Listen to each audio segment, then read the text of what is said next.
નમસ્કાર, પ્રવેગ ટીવીમાં આપનું સ્વાગત છે। હું છું ભદ્રેશ, આપ જોઈ રહ્યા છો ન્યૂઝ એટ 10। સમાચારની શરૂઆતમાં એક નજર હેડલાઇન્સ પર।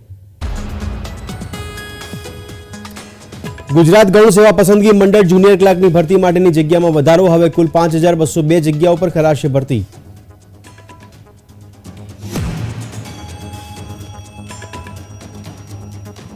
ગુજરાતની 4 બેઠકો સહિત દેશની 56 બેઠકો પર રાજ્યસભાની ચૂંટણી યોજાશે। 8મી ફેબ્રુઆરીએ નોટિફિકેશન જાહેર થશે। 27મી ફેબ્રુઆરીએ વોટિંગ।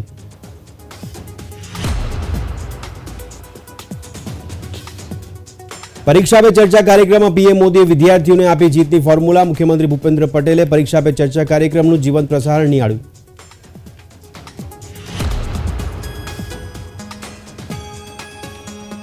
વડોદરા હરણી તળાવ દુર્ઘટના કેસમાં વધુ 4ની ધરપકડ। એફએસએલ તપાસમાં મોટો ખુલાસો। મેડિકલ ટેસ્ટ બાદ રિમાન્ડ માટે કોર્ટમાં રજૂ કરાશે।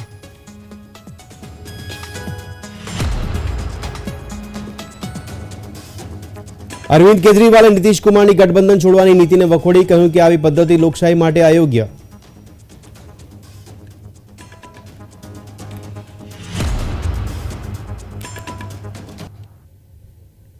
અને હવે સમાચાર જોઈશું વિગતવાર। સૌપ્રથમ વાત કરીએ ગુજરાત ગૌણ સેવા પસંદગી મંડળની, તો ગુજરાત ગૌણ સેવા પસંદગી મંડળે જુનિયર ક્લાર્કની ભરતી માટેની જગ્યામાં વધારો કરવાની જાહેરાત કરી છે। આ ભરતી માટે 898 જગ્યા વધારવામાં આવી હતી। હવે કુલ 5202 જગ્યાઓ પર ભરતી કરવામાં આવશે। ભરતી માટે ફોર્મ ભરવાની છેલ્લી તારીખ 31 જાન્યુઆરી છે। ત્યારે ગૌણ સેવા પસંદગી મંડળ junior clerk, head clerk, office assistant, senior clerk, બિન સચિવાલય ક્લાર્ક સહિત અંદાજે 22 કેડર માટે 5202 જગ્યાઓ માટે ભરતી કરાશે। 31 જાન્યુઆરી સુધી ફોર્મ ભરી શકાશે। અને હવે વાત કરીએ વિધાનસભાની ચૂંટણીઓની વાત કરવામાં આવી રહી હોય ત્યારે ગુજરાતની 4 બેઠકો સહિત હવે રાજ્યસભાની 56 બેઠકો પર 27મી ફેબ્રુઆરીએ સમગ્ર દેશમાં ચૂંટણી યોજાશે।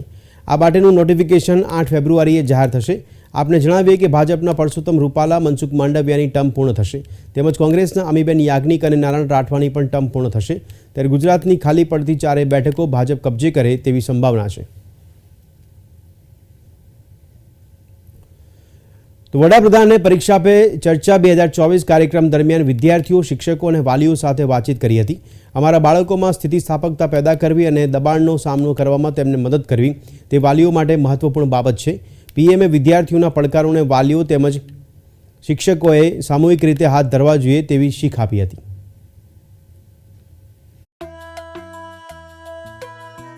વડાપ્રધાન નરેન્દ્ર મોદીએ નવી દિલ્હીમાં ભારત મંડપમ ખાતે પરીક્ષા પે ચર્ચાની 7મી એડિશન દરમિયાન વિદ્યાર્થીઓ, શિક્ષકો અને વાલીઓ સાથે આદાન પ્રદાન કર્યું હતું। તેમણે વિદ્યાર્થીઓ, શિક્ષકો અને વાલીઓને સંબોધતા આ પ્રદર્શનમાં વિદ્યાર્થીઓ દ્વારા કરવામાં આવેલા સર્જનનો ઉલ્લેખ કર્યો હતો, જેમાં તેમણે વિવિધ આકારોમાં નવી રાષ્ટ્રીય શિક્ષણ નીતિ જેવી આકાંક્ષાઓ અને વિભાવનાઓ વ્યક્ત કરી હતી। તેમણે કહ્યું કે આ પ્રદર્શનો પ્રતિબિંબિત કરે છે કે નવી પેઢીઓ વિવિધ વિષયો વિશે શું વિચારે છે અને આ મુદ્દાઓ માટે તેમની પાસે કયા ઉકેલો છે। તેમણે વિદ્યાર્થીઓ પર બાહ્ય પરિબળોના વધારાના દબાણની અસરને ઘટાડવામાં શિક્ષકોની ભૂમિકા પર પ્રકાશ પાડ્યો હતો અને એ પણ ધ્યાન દોર્યું હતું કે માતા પિતાએ સમયાંતરે આનો અનુભવ કર્યો છે। તેમણે પોતાની જાતને દબાણને નિયંત્રિત કરવા અને જીવનના ભાગરૂપે તેની તૈયારી કરવા માટે સક્ષમ બનાવવાનું સૂચન કર્યું। माँ बाप प्रेशर पैदा करते हैं, ये क्यों नहीं किया, वो क्यों नहीं किया, क्यों सोता रहा, चलो जल्दी उठते नहीं हो, पता नहीं एग्जाम है, और यहाँ तक कहते हैं देख वो तेरा दोस्त क्या करता है, तू क्या करता है। ये सुबह शाम जो कमेंट्री चलती है, रनिंग कमेंट्री, और कभी माँ थक जाती है तो पापा की कमेंट्री शुरू होती है, कभी पापा थक जाते हैं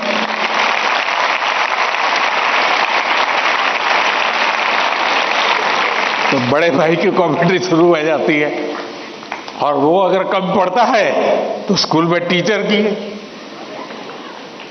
फिर या तो कुछ लोग ऐसे हैं जा तुमको जो करना है कर लो, मैं अपना ऐसे ही रहूंगा।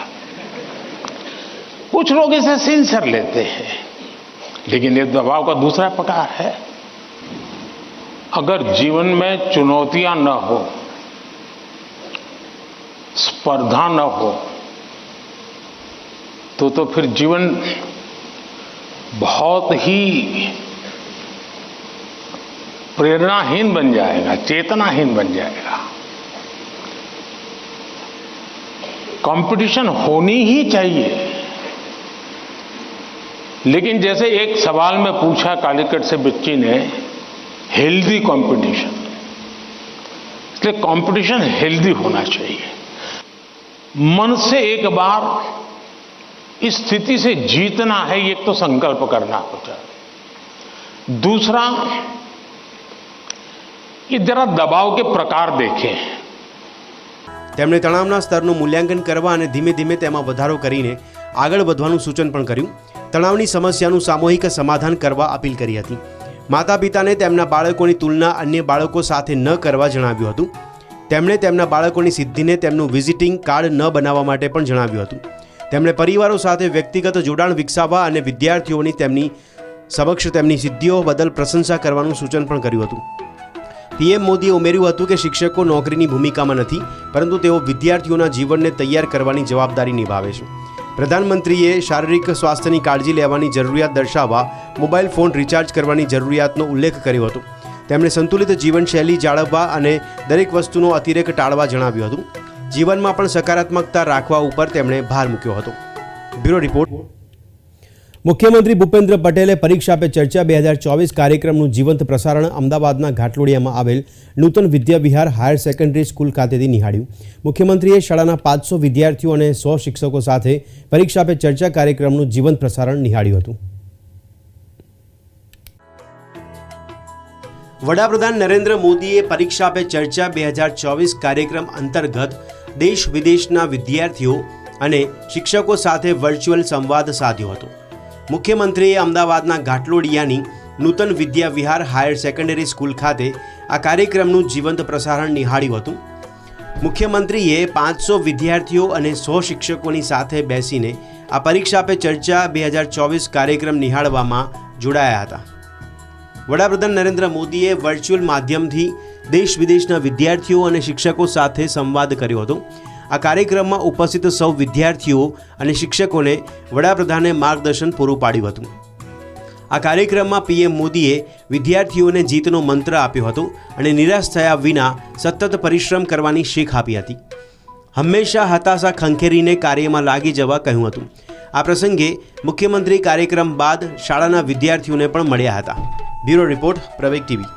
હરણી તળાવ દુર્ઘટનામાં વધુ 4 લોકોની ધરપકડ કરવામાં આવી છે. આ કેસમાં તપાસ કરી રહેલી એસઆઈટીએ આ ધરપકડ કરી છે. એફએસએલની તપાસમાં મોટો ખુલાસો થયો હતો. ત્યારબાદ અન્ય 3 આરોપીઓની ધરપકડ કરાઈ છે. ડોલ્ફિન એન્ટરટેઇનમેન્ટના નિલેશ જૈન, જતીન દોશી, નેહા દોશી અને તેજલ જોશીની ધરપકડ કરવામાં આવી છે. નિલેશ જૈનને 10 મહિના અગાઉ બોટિંગનો કોન્ટ્રાક્ટ અપાયો હતો, જ્યારે અન્ય 3 આરોપીઓ કોટિયા પ્રોજેક્ટમાં ભાગીદાર હતા. હવે આ મામલે વિશિષ્ટ તપાસ દળ દ્વારા પૂછપરછ હાથ ધરાશે.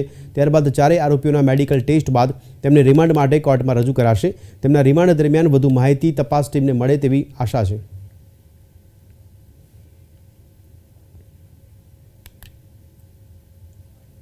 ઉત્તર ગુજરાતના બનાસકાંઠા જિલ્લામાં શિયાળાની ઋતુમાં બટાકાના મોટા પ્રમાણમાં ઉત્પાદન થાય છે અને આ બટાકાનો પાક સ્થાનિક ખેડૂતો માટે મુખ્ય રવિ પાક તરીકે માનવામાં આવે છે. પરંતુ આ વર્ષે મોંઘા ખાતર અને બિયારણ બાદ બટાકાના સંગ્રહ માટે કોલ્ડ સ્ટોરેજોમાં ભાડામાં વધારો કરવામાં આવતા ખેડૂતોની મુશ્કેલીઓ વધી ગઈ છે. બનાસકાંઠા જિલ્લાના ખેડૂતોના ખિસ્સાને વર્ષોથી ખણખણિયા કરાવતી બટાટાની ખેતી હવે દિવસે ને દિવસે મોંઘી બની રહી છે અને યોગ્ય ભાવો ના મળતા ખેડૂતોને બટાટાની ખેતીમાં પણ નુકસાન સહન કરવું પડી રહ્યું છે. એક તરફ ઊંચા ભાવના બિયારણ અને ખાતરનો ઉપયોગ કરીને બનાસકાંઠા જિલ્લાના ખેડૂતો બટાટાનું વાવેતર કરી રહ્યા છે, પરંતુ બટાટાના પોષણક્ષમ ભાવો ના મળતા ખેડૂતોને બટાટાની ખેતી નુકસાનકારક સાબિત થઈ રહી છે. ત્યારે આટલું ઓછું હોય તેમ આ વર્ષથી કોલ્ડ સ્ટોરેજ એસોસિએશન દ્વારા કોલ્ડ સ્ટોરેજમાં બટાટા સંગ્રહ કરવાના ભાડામાં પ્રતિ કિલોએ 20 પૈસાનો વધારો કર્યો છે. બટાકાની ખેતીમાં સાહેબ કશું મળતું જ નથી. આટલું બિયારણ મોંઘું, આટલું ખાતર મોંઘું, આટલી ખેડ મોંઘી, ટ્રેક્ટર મોંઘા આટલા, અને બિયારણમાં કશું મળતું નથી. બેંકના લોન પણ બાકી પડે છે, છતાં પણ સ્ટોરવાળાએ 20 પૈસા પાછા ફરીથી ભાડું વધારી દીધું છે. એટલે હવે ખેડૂતને તો કોઈ ઉપાય શું કરવો એનો કોઈ અર્થ જ નથી. દિવસે ને દિવસે બટાટાની ખેતી મોંઘી થઈ રહી છે અને ભાવો પણ પૂરતા ના મળતા હોવાથી ખેડૂતોની હાલત કફોડી બની રહી છે. તેવામાં બટાટાના સંગ્રહ કરવા માટે કોલ્ડ સ્ટોરેજના સંચાલકોએ પણ ભાડામાં વધારો કરી દીધો હોવાથી ખેડૂતોને બટાટાની હાલત પડતા પર પાટું મારવા જેવી બની ગઈ છે. જે વખતે બટાટાના જે સ્ટોરની અંદર જે ભાવ હતા તેના ભાવમાં વધારો કરવા પાછળના કારણો શું છે? આ વખતે અમારી 26મી તારીખે બનાસકાંઠા કોલ્ડ સ્ટોરેજ એસોસિએશનની મિટિંગ મળી. એમાં અમે પર કિલોએ 20 પૈસાનો વધારો કરેલ છે. એનું મુખ્ય કારણ એ છે કે આ વખતે વીજળી બિલના જે યુનિટ રેટમાં વધારો થયો છે અને લેબર ખર્ચમાં વધારો થવાના કારણે આંશિક વધારો કરેલો છે. જે રીતે બટાટાની ખેતીમાં ખર્ચ વધી રહ્યો છે તે પ્રમાણે ખેડૂતોને ભાવ નથી મળી રહ્યા. છેલ્લા 20 વર્ષમાં બટાટાની ખેતીમાં ખર્ચ 4 ગણો વધી ગયો છે, પરંતુ બટાટાના ભાવોમાં માત્ર 2 જ ગણો વધારો થયો છે, જેથી ખેડૂતોને બટાટાની ખેતીમાં નુકસાન સહન કરવું પડી રહ્યું છે. ત્યારે આગામી સમયમાં બટાટાને લઈ આવી જ પરિસ્થિતિ યથાવત રહેશે તો બટાટાની ખેતી તરીકે જાણીતા બનાસકાંઠા જિલ્લાના ખેડૂતો બટાટાને બદલે અન્ય ખેતી કરતા થાય તો નવાય નહીં. કેમેરામેન રતનસિંહ સોલંકી સાથે હરેશ ઠાકોર, પ્રવેગ ટીવી, બનાસકાંઠા. દિલ્હીમાં એક પ્રેસ કોન્ફરન્સને સંબોધતા કેજરીવાલે કહ્યું કે નીતિશજીએ ભારતનું ગઠબંધન ન છોડવું જોઈતું હતું. આ ખોટું છે અને આ વતન લોકશાહી માટે સારું નથી. આપને જણાવીએ કે કેજરીવાલે નીતિશ કુમારના ઇન્ડિયા ગઠબંધનથી બહાર નીકળવા પર પ્રતિક્રિયા આપી હતી. देखिए मुझे लगता है कि नीतीश जी को नहीं जाना चाहिए था. उन्होंने जो किया वो ठीक नहीं किया, गलत किया उन्होंने. जनतंत्र के लिए इस तरह का कंडक्ट सही नहीं है. लेकिन जो मेरी अपनी समझ है लोगों की सोच की और जो रिएक्शंस आ रहे हैं, इससे एनडीए को फ़ायदे की बजाय भारी नुकसान होगा बिहार के अंदर. ये तो रिजल्ट्स ही बताएंगे, लेकिन मेरा अपना मानना है कि एनडीए को बिहार के अंदर इससे काफ़ी ज़्यादा नुकसान होगा. इंडिया गठबंधन को फ़ायदा होगा और आप लोग प्रार्थना कीजिए कि कल शायद इंडिया गठबंधन की पहली जीत का संदेश आ जाए चंडीगढ़ के चुनाव से. कल चंडीगढ़ के पोल्स हैं और नतीजे आएंगे कल. રાહુલ ગાંધીની ભારત જોડો ન્યાય યાત્રાની બસ સોમવારે અરરિયા જતી વખતે બિહારના કિશનગંજમાં ફસાઈ ગઈ હતી. કોંગ્રેસ સાંસદ રાહુલ ગાંધી અંદર બેઠા હતા ત્યારે બસ રોડ પરના ખાડામાં ઘૂસી જતા ભીડ એકત્ર થઈ ગઈ હતી. યાત્રા બસ સાથે સેંકડો સમર્થકો અને કોંગ્રેસના કાર્યકરોએ કૂચ કરી હતી. કોંગ્રેસની આ યાત્રાનું અરરિયામાં કાર્યકરોએ ભવ્ય સ્વાગત કર્યું હતું અને યાત્રા દરમિયાન મોટી સંખ્યામાં કોંગીજનો જોડાયા હતા.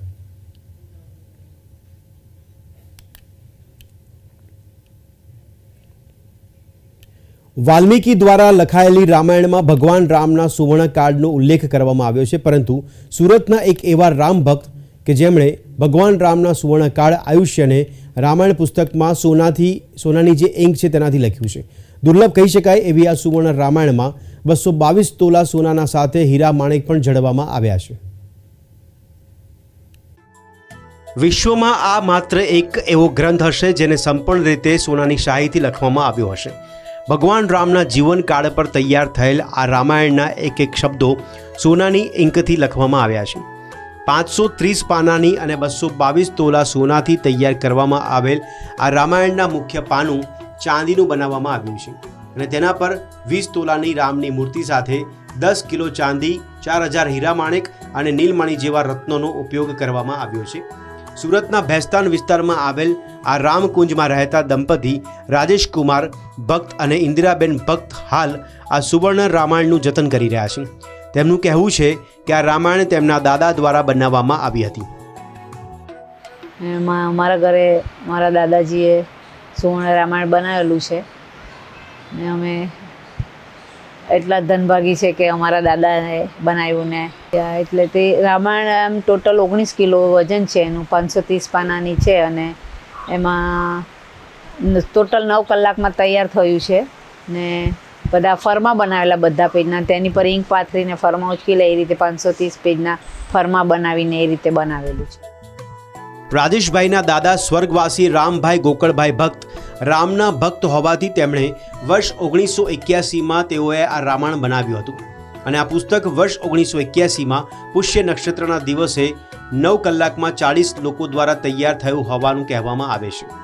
હીરા અને અન્ય કિંમતી રત્નોથી સજ્જ સોનાની રામાયણને વર્ષમાં માત્ર એક જ વાર રામનવમીના અવસરે જાહેર જનતા માટે બહાર લાવવામાં આવે છે અને પછી તેને બેંકમાં પાછું મૂકવામાં આવે છે.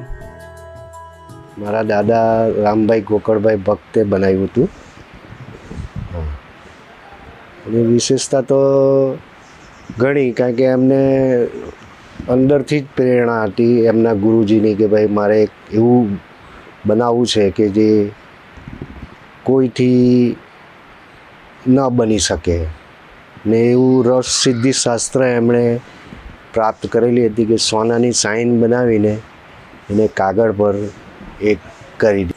વર્ષમાં રામનવમી, ગુરુ પૂર્ણિમા અને બેસતું વરસ ત્યારે અમે જાહેર જનતાના દર્શન માટે મૂકીએ છીએ અને આખા દેશમાંથી પબ્લિક જોવા માટે આવે છે. ઘણા તો પહેલેથી જ ફોન કરીને કહે છે કે ભાઈ દર્શન થશે, તો અમે અહીંયા ટાઈમ હોય તો અમે એમને બોલાવીએ છીએ. 222 તોલા સોનું અને 19 કિલોનું વજનવાળી આ રામાયણ તૈયાર કરવા માટે તેના પેપર ખાસ જર્મનીથી મંગાવવામાં આવ્યા હોવાનું કહેવામાં આવે છે. જર્મનીના આ કાગળ એટલા સફેદ છે કે હાથ લાગે તો પણ તેની પર કોઈ ડાઘ લાગતું નથી. આ ઉપરાંત સોનાની ઇંકથી લખાયેલા પાના પર વચ્ચે મૂકવામાં આવેલા બટર પેપર પર 5 કરોડ વાર શ્રીરામ લખવામાં આવ્યું છે. પરંતુ આ દુર્લભ રામાયણને જોવા માટે ભક્તોએ આખું વર્ષ રાહ જોવી પડે છે. પ્રવેગ ટીવી, સુરત. હિન્દુ કેલેન્ડર મુજબ મહા મહિનાના કૃષ્ણ પક્ષની ચતુર્થ તિથિએ સંકટ ચોથનું શાશ્વત ફળ આપનાર વ્રત રાખવામાં આવે છે. સોમવારે સંકટ ચતુર્થી નિમિત્તે વારાણસીના મોટા ગણેશ મંદિરમાં આસ્થાના મેળાનું આયોજન કરવામાં આવે છે.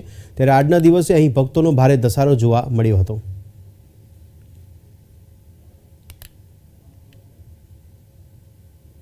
बहुला गणेश चतुर्थी इसको बोला जाता है। ये सब गणेश चतुर्थी 12 मास में सबसे सुंदर गणेश चतुर्थी इसको बोला जाता है, जिसमें महिलाएं व्रत रख के भगवान का पूजन करती हैं, अपने बच्चों के दीर्घायु की कामना करती हैं। महिलाएं व्रत रहती हैं। शाम को चंद्र उदय जब होता है तो चंद्र का दर्शन करने के बाद अपना व्रत को तोड़ती हैं और बाबा का आशीर्वाद। माताओं के लिए बहुत विशेष महत्व है। गणेश जी की माता जी ने ही गणेश जी को मतलब बनाया था, एक तरह से कहे कि उनका अवतार। અયોધ્યામાં રામ મંદિરની પ્રાણ પ્રતિષ્ઠા પછી ભક્તો દર્શન માટે મોટી સંખ્યામાં અયોધ્યા પહોંચી રહ્યા છે. ત્યારે રેલવે દ્વારા દોડાવાતી રેગ્યુલર ટ્રેનો ઉપરાંત અયોધ્યા માટે વિશેષ આસ્થા ટ્રેનો દોડાવવાની જાહેરાત કરાઈ હતી. તો અન્ય સમાચારની વાત કરીએ તો અયોધ્યામાં શ્રી રામના ભક્તો ફક્ત હિન્દુ ધર્મમાં જ નહીં પરંતુ વિવિધ ધર્મો અને વિવિધ દેશોમાં જોવા મળી જશે. અયોધ્યામાં પ્રાણ પ્રતિષ્ઠા બાદ દેશભરમાંથી લોકો અયોધ્યા રામલલ્લાના દર્શન માટે પહોંચી રહ્યા છે. ત્યારે લખનૌના મુસ્લિમ સમુદાયે કોમી એકતાનું ઉદાહરણ પૂરું પાડ્યું છે. મુસ્લિમ સમુદાયના લગભગ 60 રામ ભક્તો રામલલ્લાના દર્શન માટે અયોધ્યા પહોંચી રહ્યા છે. 25 જાન્યુઆરીએ લખનૌથી પગપાળા નીકળેલા આ લોકો 30 જાન્યુઆરીએ અયોધ્યા પહોંચશે. મુસ્લિમ રામ ભક્તોનું આ જૂથ મુસ્લિમ રાષ્ટ્રીય મંચના બેનર હેઠળ અયોધ્યા પહોંચી રહ્યું છે, જ્યાં તેમનું સ્વાગત કરવામાં આવશે. हम लोग बहुत खुश हैं ताकि आज हम मुस्लिम 150 जिला लखीमपुर खीरी से निकले थे साथ में.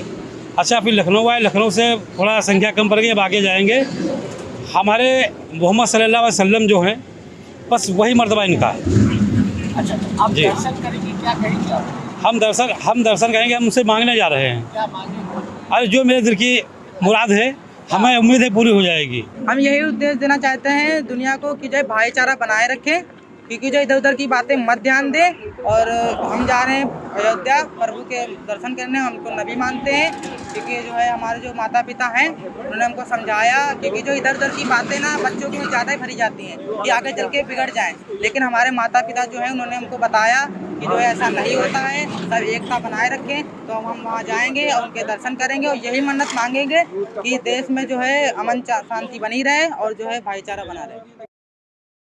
મુસ્લિમ રામ ભક્તો દરરોજ 25 કિલોમીટર ચાલી રહ્યા છે અને તેઓ રસ્તામાં જરૂરિયાતમંદ અને ગરીબોને મફત ભોજનનું વિતરણ પણ કરી રહ્યા છે. भारत का मुसलमान देश की मुख्य धारा में शामिल हो, अपने सिजरे पे मुकम्मल रहे और अपने जड़ों से जुड़े, यही मांगेंगे जाकर के. રામલલ્લાના અભિષેક બાદ દેશના ખૂણે ખૂણેથી દરેક જાતિ અને ધર્મના ભક્તો રામનગરી પહોંચી રહ્યા છે. ત્યારે લખનૌના મુસ્લિમ સમુદાયે કોમી એકતાનું ઉદાહરણ પૂરું પાડ્યું છે.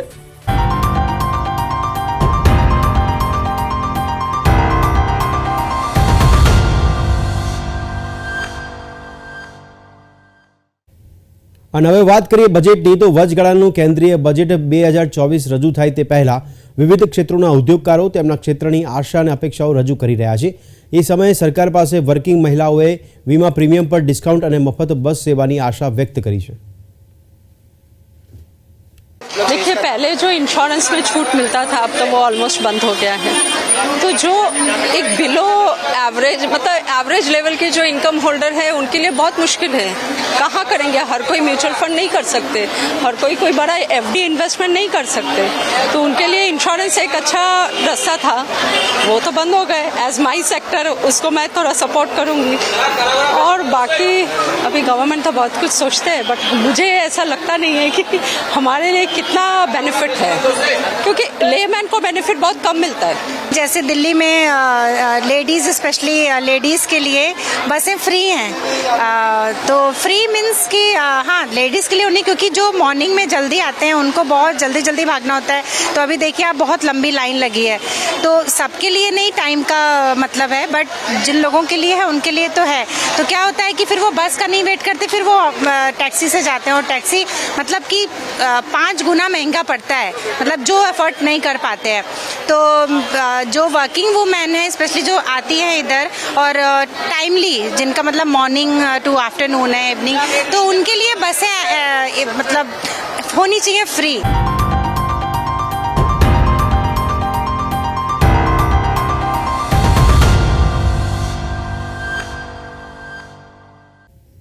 તો આ હતા અત્યાર સુધીના સમાચાર. વધુ સમાચાર સાથે ફરી મળીશું. ત્યાં સુધી આપ જોતા રહો પ્રવેગ ટીવી. નમસ્કાર.